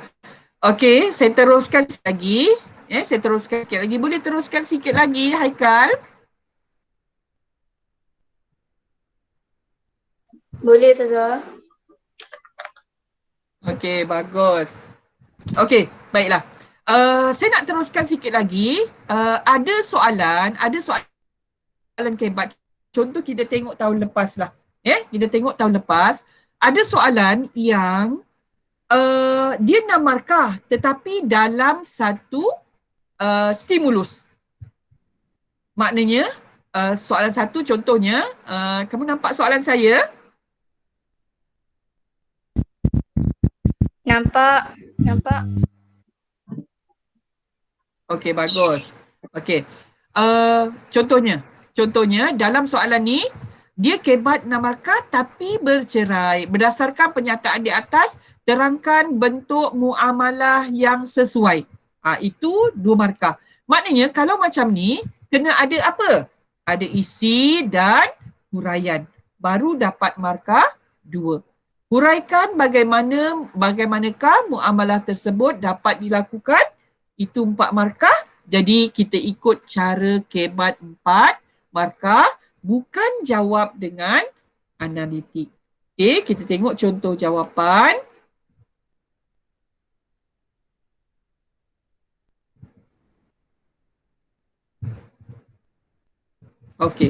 Contoh jawapan. Ahmad, ini yang 4 markah tu Ahmad mengeluarkan modal sementara Karim menjalankan perniagaan. Isi dia. Huraiannya, bentuk perniagaan boleh dibincang ataupun mengikut keputusan bersama. Jadi huraian lengkap dia apa? Membuka kilang pakaian. Dalilnya boleh dalam mudharabah. Mudharabah memberi peluang kepada, ini penutupnya ataupun kesimpulannya. Anak-anak, ada kesimpulan yang bukan mesti oleh itu kita hendaklah menjalankan perniagaan. Tak. Sebab cerita kita pasal mudharabah. Jadi kesimpulannya pasal apa yang kita ceritakan. Bukan nak suruh kita bermudharabah. Maksudnya mudharabah memberi peluang pada mereka yang ada modal tetapi tidak berniaga dan mereka yang pandai tetapi tidak mempunyai modal. Maknanya kesimpulan itu, contoh penutup kebat, segala kerugian ditanggung oleh pemodal pun boleh juga. Sekiranya kerugian disebabkan oleh kecuaian pengusaha, maka pengusaha dikehendaki menanggung. Dia bukan kesimpulan, oleh itu kita tidaklah menjalankan perniagaan dengan cara mudharabah. Bukan. Sebab memang soalannya jelas, tidak merujuk kepada mana-mana kita. Huraikan muamalah tersebut dan huraikan bagaimanakah muamalah tersebut dapat dilakukan. Jadi kesimpulannya kepada cara untuk melakukan mudharabah tersebut. Baiklah. Saya buka kepada soalan dulu. Kalau ada apa-apa soalan, sebelum kita tutup lah. Nanti Huda, ada apa-apa yang lain tak yang Huda rasa saya perlu jelaskan? Baik, Ustazah. Berdasarkan daripada saya marking kertas percubaan pelajar baru-baru ni, apa yang saya dapati, pelajar ni dia mampu menjawab soalan kebat. Teknik ada. Cuma dia ada hilang markah dekat huraian lengkap dengan huraian lebih lengkap. Dia banyak hilang markah dekat situ. Teknik ada. Cuma tak kena dengan cara menjawab saja. Yang paling merisaukan saya ialah pelajar nampak sangat daripada kelas depan ataupun kelas belakang pun pelajar sangat lemah di dalam soalan pengetahuan. Jelaskan pengertian arak. Jelaskan pengertian usufi. Yang tu terlalu jelas. Terlalu jelas. Kebanyakan pelajar dia akan salah markah dekat situ. Dia hilang markah kat situ. Itu yang menjadi satu kerisauan bagi saya, Ustazah. So macam mana nak pastikan pelajar-pelajar ni dia dapat mengatasi masalah itu, Ustazah, ataupun dengan modul-modul, contohnya modul gemilang yang telah kita berikan kepada pelajar. Bagaimana Ustazah mungkin ada boleh sentuhan sikit dekat bahagian tu, Ustazah? Okey, bagus. Terima kasih Huda.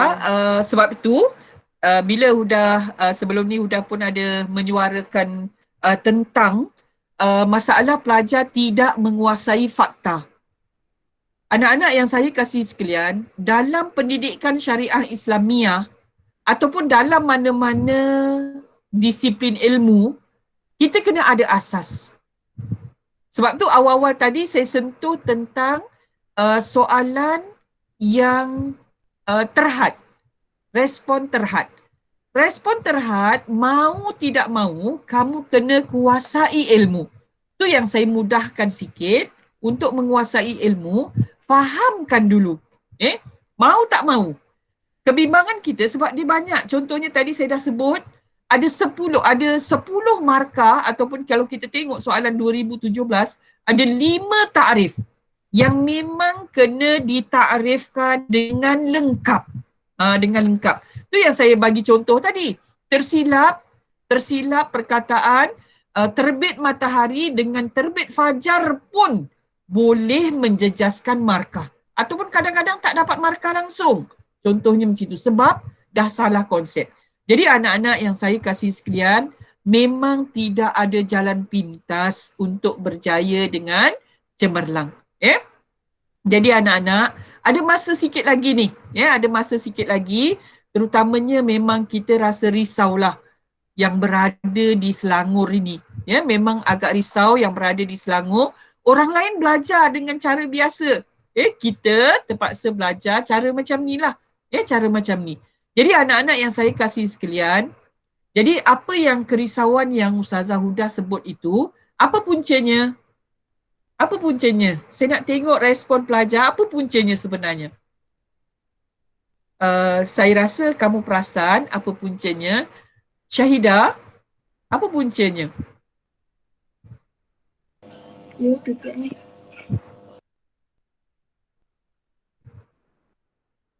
Apa punca pelajar tidak menguasai ilmu, terutamanya dalam respon terhad?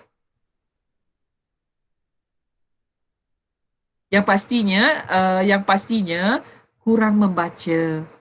Kurang membaca ataupun kurang penghayatan terhadap ilmu. Kurang membaca. Bila kurang membaca, menyebabkan kamu tak ada ilmu. Bukan setakat, sebab itu anak-anak, saya nampak, kalau kamu baca, lepas tu kamu hayati ilmu dan paling utama ialah bila kamu amal, ilmu tu akan disepadukan ketika kamu menjawab soalan. Jadi tak ada cara lain. Tak ada cara lain. Cuma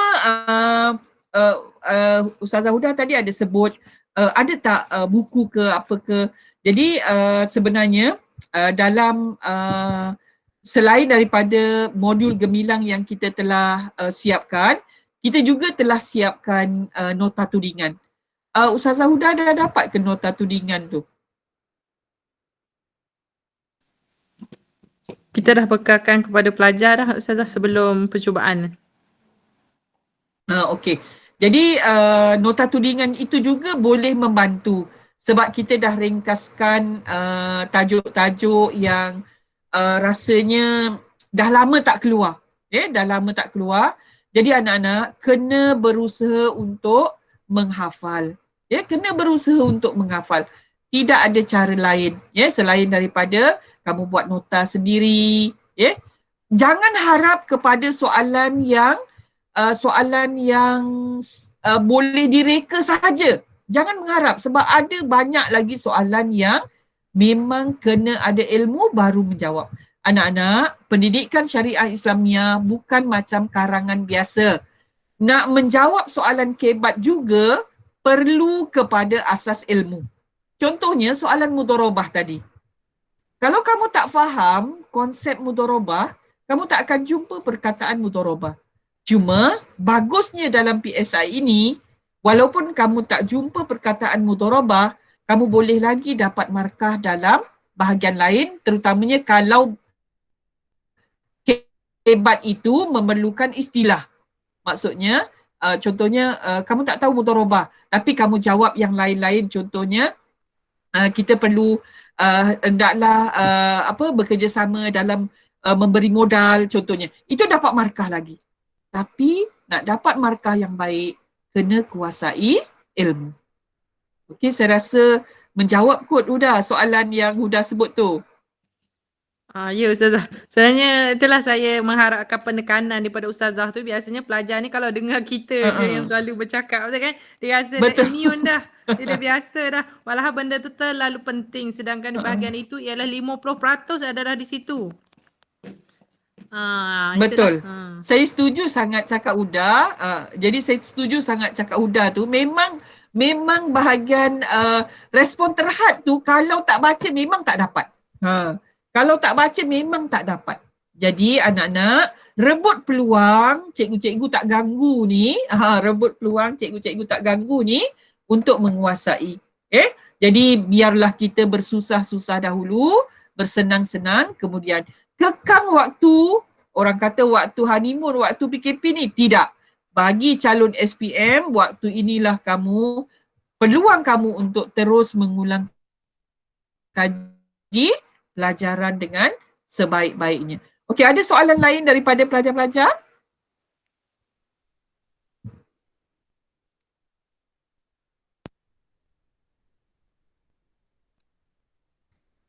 Danish, okey Danish?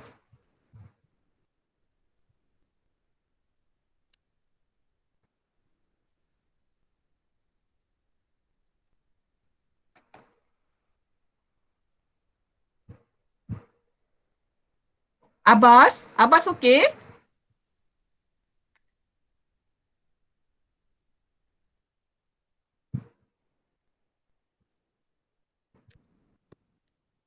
Okey, baiklah.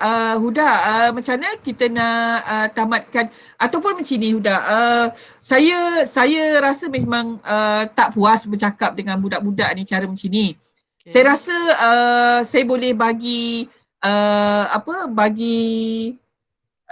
inilah untuk pelajar-pelajar boleh tanya selepas ni. Kalau cara terutamanya teknik menjawab lah. Terutamanya teknik menjawab yang dia tak jelas. Sebab tadi pun tersangkut-sangkut. Kalau ada apa-apa nak tanya, nanti boleh berhubung pun tak ada masalah. Bila saya sempat nanti, saya boleh jawab soalan kamu. Ataupun kadang-kadang kamu jumpa soalan yang meragukan sebab rasanya terhad sangat saya nak cerita, nak tunjuk bahan dekat sini. Jadi kamu boleh juga tanya untuk masalah-masalah terutamanya tentang teknik menjawab. Okey. Jadi Huda, saya rasa itu sahaja kot untuk kali ni. Jadi saya minta maaf sangat atas kekurangan sepanjang saya bersiaran di sini. Jadi terima kasih kerana sudi mendengar. InsyaAllah kita jumpa lagi. Saya doakan semoga semuanya berjaya dengan cemerlang. Amin ya rabbal alamin. Terima kasih Ustazah Nurliza Sharman ya. Alhamdulillah kita dah pun tamat bengkel kita dan diharapkan semoga perkongsian yang dikongsikan oleh Ustazah Nurliza tadi ya, setelah 2 hari dah praktis ya. 2 hari dah praktis, tapi inilah kekangan-kekangan IT. Ya, yang mana last minute technical dan sebagainya